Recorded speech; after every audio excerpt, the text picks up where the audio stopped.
గంగ దేవమ్మ దగ్గరకు వచ్చి ఇలా అంటూ ఉంటుంది. అత్తయ్య గారు, నేను మీతో కొంచెం మాట్లాడాలి అని చెప్పి అంటుంది. దాంతో దేవమ్మ అయితే మాట్లాడడానికి ఇష్టం లేకపోయినా సరే అక్కడే అలా నిలబడి వింటూ ఉంటుంది. ఇక చెంగయ్య ఎక్కడ వస్తాడా అని చెప్పి భయపడుతూ అక్కడే అలా గంగ మాటలను వింటూ ఉంటుంది. ఇక గంగ అయితే ఇలా అంటూ ఉంటుంది. అత్తయ్య గారు, నేను తప్పు చేశానని చెప్పి మీరు నమ్ముతున్నారు, అందరూ నమ్ముతున్నారు. కానీ నేను తప్పు చేశానో లేదో అది మీకు తెలుసు, నాకు తెలుసు.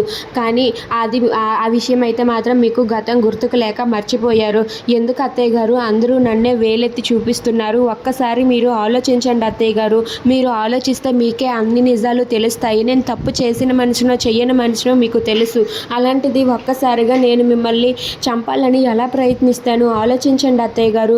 ఒకసారి ఆలోచించి నిర్ణయం తీసుకోండి. మీరు నా వైపే కాదు, మీ వైపే కాదు, మీ అబ్బాయి వైపు కూడా ఉండి ఒకసారి ఆలోచించండి. మీ అబ్బాయి కూడా నిజానికి అబద్ధానికి తేడా తెలియకుండా తను కూడా భ్రమలో ఉన్నాడు. తను ఏం చేస్తున్నాడో తనకే అర్థం కావట్లేదు. ఇప్పుడు నన్ను తప్పు చేసిన మనిషిగా, తప్పుడు మనిషిగా చూస్తున్నారు.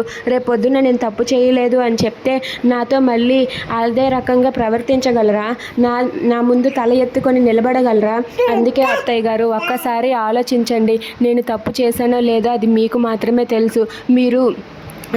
మీరు మీ మనసుని కుదుట పెట్టుకొని ఎప్పుడూ కూడా ప్రశాంతంగా ఉండండి. ఇదిగోండి, ప్రతిరోజు కూడా డైరీలో రాసుకోండి. ఏం జరుగుతుందో, ఏమేం చేస్తున్నారో అన్నీ కూడా డైరీలో రాసుకుంటే అవే గుర్తుకు ఉంటాయి అత్తయ్య గారు. మీరు మాత్రం మీ మనసును ప్రశాంతంగా ఉంచుకోండి. మీరు ప్రశాంతంగా ఉంటేనే మీకు ఆ నిజం తెలుస్తుంది అని చెప్పి గంగ అంటుంది. అది వినగానే అక్కడ ఉన్న దేవమ్మ అయితే అలా చూస్తూ ఉండిపోతుంది. If you like this video, please subscribe.